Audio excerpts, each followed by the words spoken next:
How to easily enable or disable screen time on your iPhone on iOS 26. This is very simple.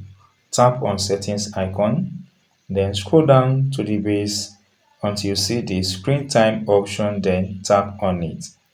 Once tap on the screen time, then scroll down to the base of this page until you see this button that says turn off apps and website activities. Tap on it.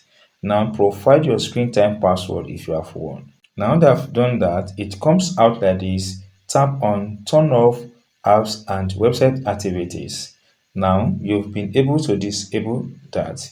Now go up again and see this option that says Apple and website activities. Tap on it one more time.